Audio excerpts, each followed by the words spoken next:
So the big question is this: how do investors like us who don't have a PhD in finance or millions to start investing, how do we grow our bank accounts to build real savings in retirements and yet still have the time to do what we really love? That is the question, and this podcast will give you the answer. All right, awesome guys. Hey, welcome to the Stock Market Secrets podcast. Today is a very, very special edition. We are pumping up our bike tires and on our way to school. And I thought of something that I think happens a lot in the marketplace, especially when you start investing, and it's surprise, all right? Now, the marketplace, especially with long-term investing, isn't supposed to be surprising.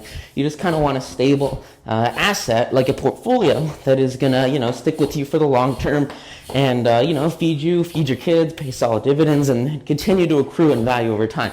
But, obviously, with any kind of investment, right, you're always gonna have, some variations, and those variations create, short-term fluctuations, and those short-term fluctuations can be great, they can be terrible. I mean, you see last year the stock market's gone up probably 20%, 30%, which is awesome. Then this year, it's kind of stagnant, kind of flat. You have years where it goes down, years where it goes up, and it's just, you can't really predict the overall market, right? You just kind of have to be in it for the long run and understand your time horizon with your investments, right? So I was taking that ideology, I was thinking about that, and something really, really interesting happened today.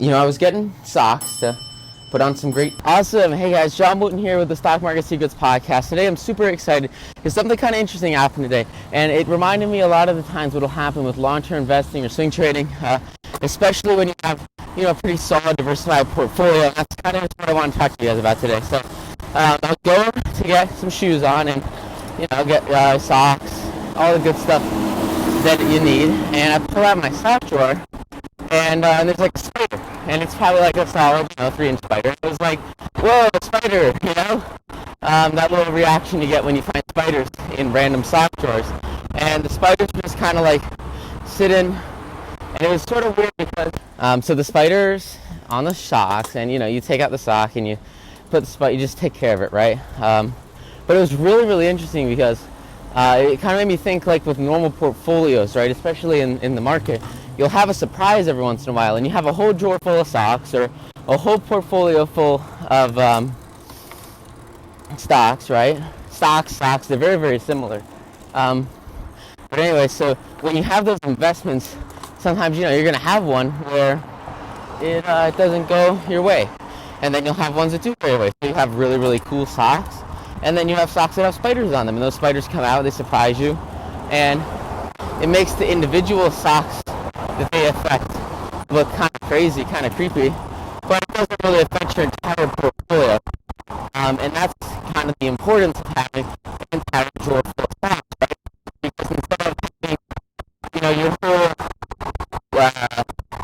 sock collection affected by one single spider, it only affects a very marginal amount of your socks. So you can apply that same mentality into the stock market because you have a portfolio, right?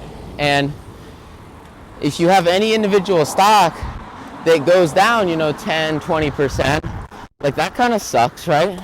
And not necessarily an ideal behavior, but every once in a while, right, you'll have stocks that go down. But the important part is to make sure that single position isn't too much your portfolio, right?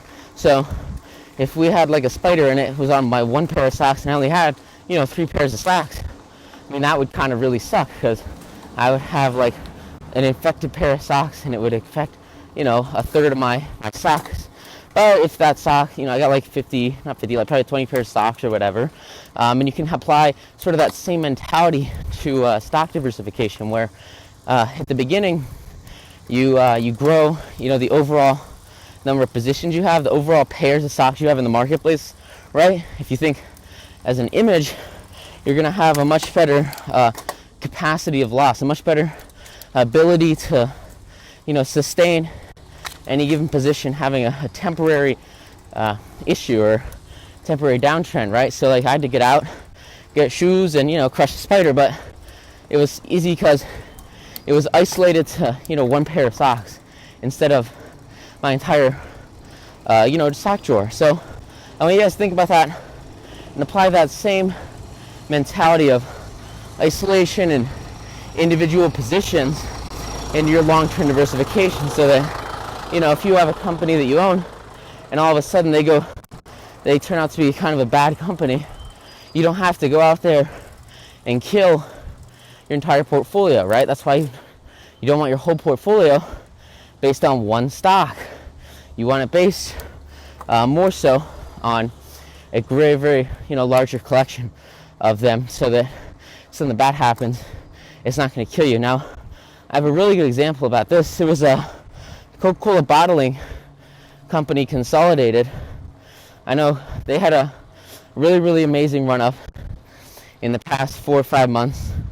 And what happened is they were at like $200, $150 at their lows, and then they came up, and it looked sort of like a head and shoulders setup. So I shorted their second shoulder before a break because you think that it'll bounce off the second shoulder and then go back down to that neckline, and it was about $300 to about $150. So you kind of double your money, and then you put a stop loss on it for $50. So the goal with it is a 3-to-1 risk reward ratio. So I put in the position, I shorted, but something really interesting happens is, instead of the position turning out to be a head and shoulders setup, it was actually pretty freaking crazy interior Bollinger Bands W setup. So it went to new highs actually, and then crushed above that historic peak, which was originally the head in the head and shoulder setup, but it actually turned out to be more like a monthly Bollinger Band W setup. So it actually went past that, made a new high, and then went out there to crush it, which is really, really crazy because it's just really, really insane price movement. And now, I'm in the hole. I didn't do a stop on it because I didn't have direct control over the account. This was just a little bit before I turned 18, right? So I have to do it through my parents, and it's tough to get communications across a lot of the time. So it took me like 2 weeks, 3 weeks to just get them to, open up the position. And then after that, it moved really, really quickly, about a week, and it was already in the 310s, 320s. And at a certain point, you have to understand, and based on your foundations, based on your principles, and based on your technical analysis, that the price is too high, just based on stochastics, based on MACD, based on very solid fundamental factors in the marketplace. So with that, you look at the stock and you realize, okay, well, we're in the hole a little bit right now. It's a good thing it's not, I've made it was a pretty really, head and shoulders. Those are really, really strong setups. And also the fundamentals on it looked really, really overbought. So the company was at super, super insane highs, and it just kind of needs to come down. So I did about, you got to get really good, because if you're not really good, you can do this and you can mess up. And if you mess up, you'll kind of get in the same situation I'm in right now, which is why I don't want you guys to do this, right? That's why with, long-term investment swing trades, I usually go for about 5 to 7% per position, which is, totally good, whatever, right? But with Coke, it was really, really strong. The technicals were amazing. So I did like a 12.2% position and overweighted in my portfolio. So when it went out and did the, went the wrong way, now it was a greater part of my portfolio that was sort of like touched by the spider, as it were, right? So it was in the red, but it wasn't like my entire portfolio was following Coca-Cola stock. We were still growing overall, beating the markets overall. There was just that segment of it that was underperforming, doing pretty poorly, because Coke rallied really, really hard. I think to like 350, 370, I don't know. It reversed really, really quickly after that. Tried to add to the position, but like I said, I don't actually have control over that brokerage account, so I was unable to, which is, okay, whatever.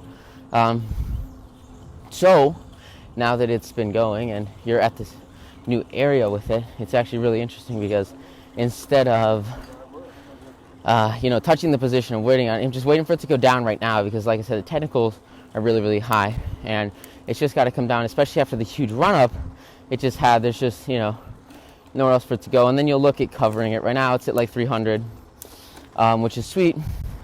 We'll see, how low it goes, and then you base your order entries and exits on stuff like, the MACD and the stochastics on the monthly chart. So it's about a 6 to 8 month setup for any situation that you have in, at least in that stock, right? So with that said, I remember I was talking a whole lot about, I'm a big stock guy. I like stocks a lot. So with college interviews, there were a couple of interviews for some scholarship programs that I went to, and I remember, a lot of the people, I don't know why, but, people, say like, hey, I really like stocks. I don't know, sometimes one of the first things I get as a response is like, hey, what stock would you recommend? What stock should I trade right now? What stock should I buy? And like, for most portfolio analysis, like, that's like saying what single pair of socks should I wear? Because you always have to remember, like, any given position, especially, like, essentially with swing trades, long-term investments, I mean, any single position can go the wrong way. And you don't want to have like one pair of socks in your drawer and have that pair of socks get a huge spider on it, and then you're like, well, I guess I'll just go to work in flip-flops, It's just not the plan, not the good idea. And that's why, people say like, what's the one stock you pick? I think it's tough because everything's about a 5 to 7% weighting in almost all situations, except for 9 to noon trades. But 9 to noon trades, they only last, 10, 25 minutes, an hour, 2 hours at most, right? Maybe a little more, but usually those are the stocks that you're finding through the screeners, finding with technical analysis, and then you're trading them based off your education, based on your knowledge in the marketplace. And that knowledge isn't necessarily something you can like transfer to somebody in one sentence and be like, this is the entire, second part of a book I wrote. Like, you have to learn it, right? Then when you learn it, you can apply it. When you apply it, you can create the results that you want in the marketplace and have those real profits, because they come when the market rewards informed traders, and you get profits because you understand what you're doing. And when you understand what you're doing, it's no longer a question like what stocks you buy, but like what are some good tickers to sift through, right? Because you understand the fundamentals of long-term, medium-term investments. Then you also understand the implications of technical factors, right? So it's super important, more so to establish the education than just randomly say what's the best stock. Now, another really important thing that I always try to do is I try to find as many tickers as I can, because a lot of times tickers really, there's not a whole lot of people that go into the marketplace and use technicals the right way, and there's not a whole lot of people that that identify them and share what they identify with the rest of the marketplace. It's not a lot of people that just first of all understand it, but also share it, right? And that's why I'll sign up for a bunch of newsletters, right? But I know that 90% of what's circulating out there in the public newsletter space is usually not particularly valuable, because these guys just don't understand, at least a lot of them, technical analysis and proper application and reliable and consistent ways to generate profit with the market. I know a lot of the newsletters I sign up, I've got like day trading newsletters I watch, and those, they're just like, they're not even 9 to noon setups. They're just really sketch OTC stocks. They're like over-the-counter stocks, which means they're like ridiculously cheap, and they're much more likely to have that bad day. And there's not very solid technical setup, technical base behind many of the trades. It's more so based on just like speculation or news. And with 9 to noon stocks, fundamentals really aren't as important as that technical analysis. And then having that pre-market catalyst that's going to create, whatever change in sentiment that the market needs to take a position to its next level and get out there and grow. So anyway, that's what I was thinking about this morning, and it kind of prompted me to pull up, because it's just diversification so different with long-term, short-term investing. It just kind of depends. On the commitment you have to something, and then the amount of work you put behind it. Because if you just make the right trades and you go through the systems and processes, and you go through just the very basic, pull up your trading software, load your screeners, find the pre-market gainers, and then just trade them through technical analysis for about 2 or 3 hours, sometimes only 1 hour, sometimes freaking half an hour, and you're out there crushing it. It just kind of depends on the day. You're going to outperform 99% of portfolios in the marketplace because you're putting in the work, and you've also invested in that education that's going to take you to that next level of performance, which is really, interesting stuff. But going back to diversification, I do want to talk a little bit more about, as you start to grow, how to plan, that retirement portfolio, right? So if you're trading, if you're working, whatever it is you do, if you're putting away 10, 20, whatever percent of your income into, portfolio that's going to grow over time to, build your retirement fund, build your savings goals, whatever it is you're working towards. It's so important to have that solid diversification and also to stick with it, right? So if you have your drawer of socks, you don't just throw away one or two because they have a very slight tarnish, right? You have to keep them and let them perform over time, You can't make harsh decisions on long-term picks based on short-term, patterns. And unless they're, well-informed, you're usually going to stick by those positions for, years and years to come. And you just have to have that end in mind of where you want your portfolio to be, where you want to grow to, and what the purpose is for any given investment, so that you can, visualize that future goal where you've made it and your stocks have collectively grown together, so that your overall portfolio has this whole other level of growth where, it might have tripled, some of your positions might have even quadrupled in a decade or something. But if you just, understand that you're in it for the long term, you leave it, especially if you haven't gotten to the point in your life where you're aiming to cash in on those savings goals, to cash in on those retirement goals, and then, just leave for a little more. It's like, bam, 10x, right? You have to be careful with it, and you have to understand what you're doing for sure, because that's really, really vital, is getting, a fundamental grasp on how your investments are going to perform in the long term, just based on, fundamental company analysis. But once you can do that, you're going to get into this really amazing place where all of a sudden the stress, the time, there's just less work to manage your portfolio, because it grows, by itself, right? The underlying companies grow, they pay their dividends, they do whatever. And you can, live on whatever you need to, and just kind of let the rest grow organically in the marketplace without, having to, put in the work anymore, put in the research. Once you know what you're doing and know what your investments are, the education you invest in pays off, and then it's just, research and growth.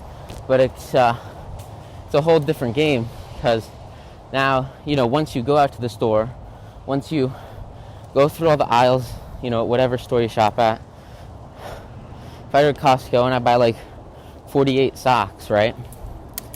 And I understand that, one day or another, a pair of these socks might rip, might get a hole in them.